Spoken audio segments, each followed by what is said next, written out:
With U.S. troops heading home, Russian officials are publicly enjoying the moment. The U.S. is not just withdrawing troops from Afghanistan. They are withdrawing, effectively admitting the failure of their 20-year mission. Russian President Vladimir Putin initially endorsed the U.S. military operation, in part because the American presence de facto resolved Russia's own concerns about a terrorist threat in Afghanistan.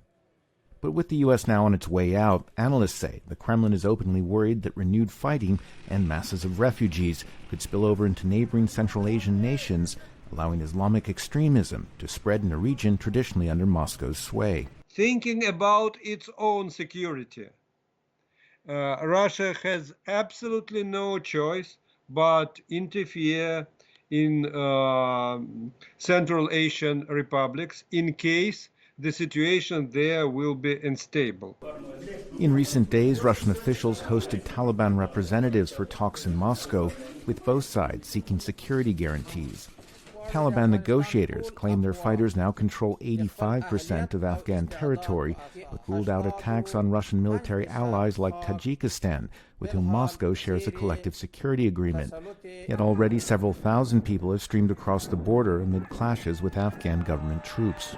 Okay, maybe Talib leaders are exaggerating when they say that they control 85% of territory. But their deployment on Tajik border is a real fact. They control Tajik border.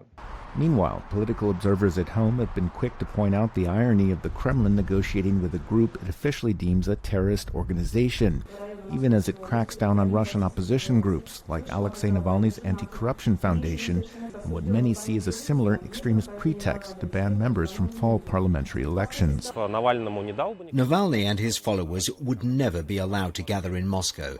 But if you're the Taliban, why not? If that's what the authorities want, it's hypocritical and cynical. Even the Taliban is allowed to do what political opponents of the Kremlin are not. Having fought its own deadly decade-long war in Afghanistan in the 1980s that ended in defeat, few think the Kremlin is eager to engage again militarily. But as the American role in Afghanistan ends, the danger is that spiraling circumstances on the ground could force Russia into entering the void. Charles Maynes for VOA News, Moscow.